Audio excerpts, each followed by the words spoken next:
Hello guys, my name is Adam Shadow, and today we will talk a bit about the optimal cactus farm design. So let's take a closer look at a few examples I have here for you. Some of them you may recognize instantly, while some of them are a lot less known. So this thing here is pretty much how this started. People have figured out that when you let cactus grow, and put a block next to it, the cactus will just immediately break off and fall in item form somewhere to the side. So let me show this to you. Let's turn tile drops true.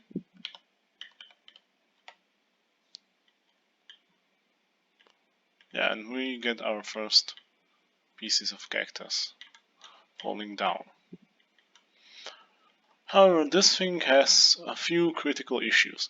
The main one is efficiency. I have currently 100 times speed of growth of these plants, which means you need 200 of these to produce the same rate I have here, or 400 if you count the two above. Even a bit of logical thinking will immediately tell you that there are no cactus on this side here. Nothing falls down here. That's because this block stops it from going there. This gap is nowhere near large enough to fit. That means the item falls down back onto the cactus and gets destroyed. However, this is not the worst thing in the world. It's only 25% from probably the optimal you can get. Even a bit more. We'll talk about that later. This is kind of doable, right? But I'm not here to show you something that just works. I'm showing you the best thing you can build. So the second design here is a machine or a layout of a farm that's very commonly used in faction bases or even on Skyblock. This is still a really ineffective way. People believe that this is somehow more space efficient than, for example, this. In reality, it's pretty much the same in terms of efficiency, and it's still bad. It's probably even worse, to be honest, because if you make it a lot larger, you have two sides of the cactus blocked, while here you have just one. You gain, however, a little bit of efficiency through not having the top blocked, like here, because you can get a case where the item just bounces off the top of the block and falls back down onto the cactus. And that obviously lowers the efficiency. So yeah, it's in terms of size, you lose at least 50%, and here you lose, I don't know, 30, 40, hard to say exactly. And I'm not going to measure it, it doesn't really matter with these designs. Like, if it's how many thousand cactus per hour, it's pretty much irrelevant, since you can easily tell this with just thinking about it a bit more. This design is something I used to use on few servers. This is still not far from optimal. However, it has the same density as this thing, so you have the same amount of cactus per volume. And on many servers, there are various algorithms, plugins, however you want to call them, that make items, what do we say, less responsive to their environment. So, for example, you saw that the cactus disappeared almost immediately after touching the block underneath it. However, if you have a server that delays this, you can have it stick there for several game ticks, and there are also usually algorithms that clump items up, something like this, but like maybe 10 times as aggressive at least. So that allows you to have this to be extremely efficient on these servers. However, obviously in vanilla this is not the most efficient, since you will have Cactus fall through the edges or diagonally onto the other blocks and get destroyed or despawn. Like, some people think that it's not a huge deal, this corner here. It actually is. So even if the item doesn't directly touch it and gets destroyed, it still despawns, and for the 5 minutes until it despawns, it causes a lot of lag. So this thing here is one of my more recent inventions, let's say. It's hard to call anything of these inventions, like probably all of these designs have been built already by someone somewhere. So I definitely can't claim I'm the first one to do this. Like, this is, for example, just optimized version of this with bigger gaps. The reason why this becomes a lot better than all of these other designs here is because the Cactus is much less likely to fall onto another block, especially if you would do this on a larger scale, especially vertically. Like, if this would be a lot taller. Let's stop this for a second so we get a bit more FPS. Yeah, now it's better. That design has the amazing, let's say, parameter that it's almost impossible for one item to land on the source of other items, or different cactus block, or however you want to call it. This obviously means that you can build this as high as you want, unlike some of these designs where eventually, even in this, if you tile it high enough, the only items that won't be destroyed are those that fly in an arc, or that hits this side of the uh, sand block, or this glass block here. If they fly a bit higher, they'll obviously get destroyed. If they fly even lower than that, they'll still fall on one of these or these edges here, and basically despawn or get destroyed. So you have, in terms of Y level, you are much more limited with this. Also, this is probably not completely impossible to have the items fall in between, but that can be done by just building a wall in between. But that's mostly unnecessary until like some ridiculous heights. Anyway. And this is also the most efficient in terms of effort, or in terms of production rate per effort, basically. The reason for that is you need to place a minimal amount of blocks here. I'm using here string, because that's even better than half blocks or trapdoors. It's basically because it doesn't have any hitbox, and it can still support the 1 cubic meter of sand on top of it with the giant cactus, which is kind of comical. Also, here on the topmost layer, you want to use cobblestone wall instead of glass pane. The reason why we use glass pane here is to have the minimal surface for the item to hit when it's falling down.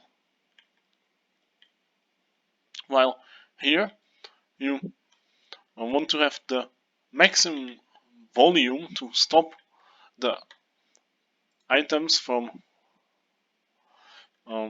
having some momentum to fall onto these ones here. But this is only for the topmost layer, so it won't be too impactful, let's say this way. There is also a different way to do this, similar to something like this, but it requires a lot more, let's say, thinking, and most importantly, it requires to have access to end rods, which is not always possible on servers.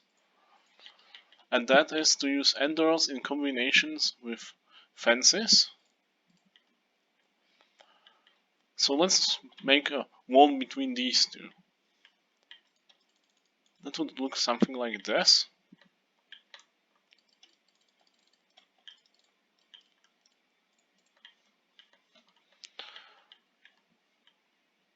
While here we use two fences. So two end rods. Then again two end rods, and then again two fences. This doesn't look like much, especially in this area, but actually there are only 4 of these pixels which the item can hit, because the item is itself is 4 pixels wide. So the chance of flying through this is actually a lot smaller than it may seem at first glance. Also, now you don't ever have to worry about items really falling onto stuff like these glass panes here. However, there is still this sort of edge here, which is kind of debatable if it's good or bad. I haven't really tested it. Like, if you want to, you can just make this completely out of end rods. So yeah, feel free to find out what is the most efficient way to do this. I'll stick probably with the fences. I like that more, since fences are a little bit higher than they seem, so it's probably not really worth the extra cost. Like, typically, end rods are a lot more expensive on servers. So the same you could do also here.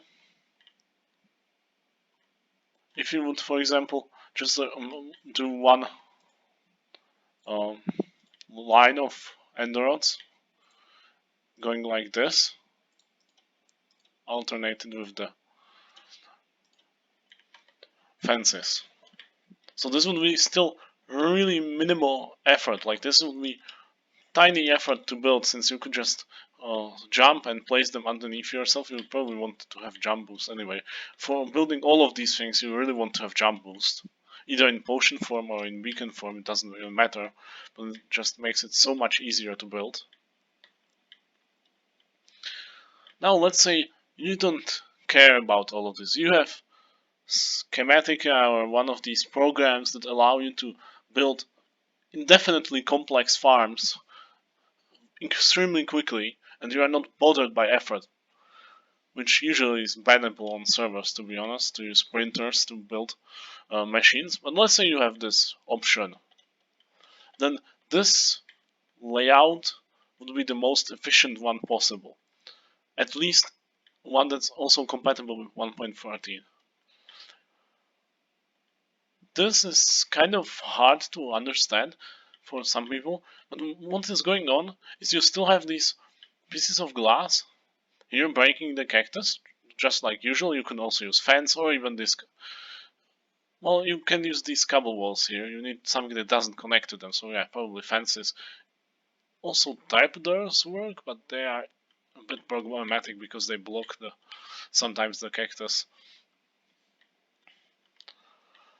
Then you have a special layout of water. So yeah, here at the edges it's kind of obvious, right? Like, you just put water in each edge. However, these edges are not as far away from each other as they could be. It is only a few blocks. It's actually 1, 2, 3, 4, 5, 6, 7. You could probably have them like 9 blocks of distance between them. That's because we want to form this sort of L shape, or miniature L shape here, and that way allow this sort of, I don't have words for this,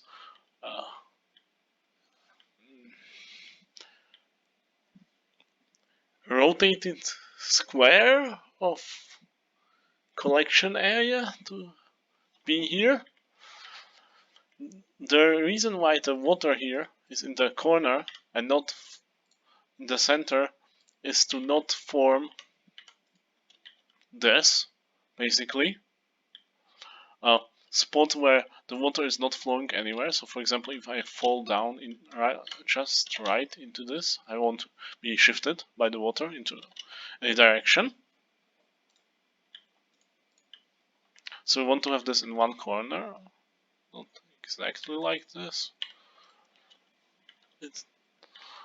You could, I think, do it like this, but and this will be too debatable if this is perfect or not. But basically, just save water and put it in one corner. And so basically, almost a 4x4 square. That's why you need the water here in the edges. If it would form a perfect square, this would be really efficient. This is a lot more problematic to build. But like I said, if you have printers and macros or whatever, this is again no problem. Then you have these parts or these very tall columns of cable walls. The reason why we are using cable walls is to prevent items from just flying somehow like this and landing on the cactus here, for example. This is kind of tricky to demonstrate because of the cable wall, but if I would remove it, it becomes a lot easier to hit. Yeah, just like that. You want to avoid that. That's why you have the cable walls here. Since they are basically the biggest block you can still fit items around. So, and then you just build this really high, like a lot of layers of this, which makes this the most efficient layout possible in terms of production per volume. However, I'm not entirely sure if this is the most useful thing. That's why I would advise you to probably build this. It's very unlikely you will fill the entire random thick area, which is, I don't know, something ridiculous like 9x9 chunks or something like that, or at least 5x5 by 256. Like, that's not really going to happen unless you are using programs or you are just some sort of insanely dedicated maniac that just wants to somehow get the most cactus in the world. This layout here of the water is actually also not from me.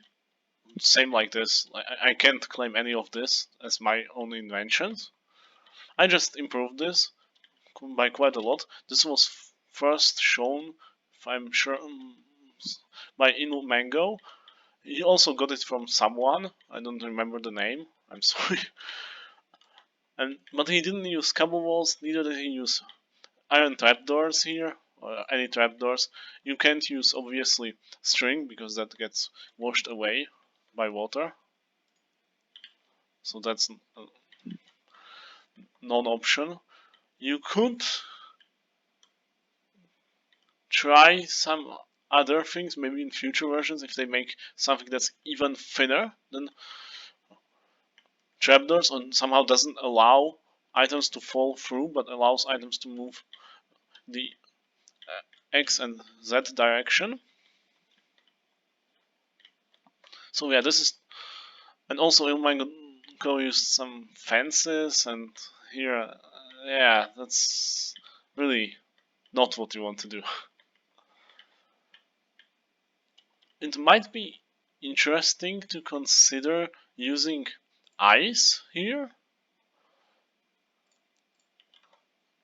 On some servers, items just move so slowly around because this is less likely to be hit than if you put it above the cactus. So are moving so slowly that they might despawn. Like, there are usually some cleanup plugins running, but yeah, then you get that. connecting it, so probably just regular ice, but that might also smelt, so you will have to figure something like that out, because some servers just delete items really quickly. So this, in some cases, is actually worse than these machines where the plants fall down directly, since here it tends to move a lot longer through the water. So keep that in mind. If you have on a server that has a really aggressive cleanup policy that like every few seconds deletes all items, then this is probably not the best way to do it. So I think that's probably everything there is to know about these machines. It mostly comes down to basically selecting between this for very aggressive uh, I would say connecting of items into clumps and not being easily destroyed by Cactus, to this for basically a very aggressive cleanup and minimal effort, or this for the maximum productivity per volume. So yeah, and probably even per cactus, right? These ones are probably the same effective per cactus plant. So yeah, that's about it.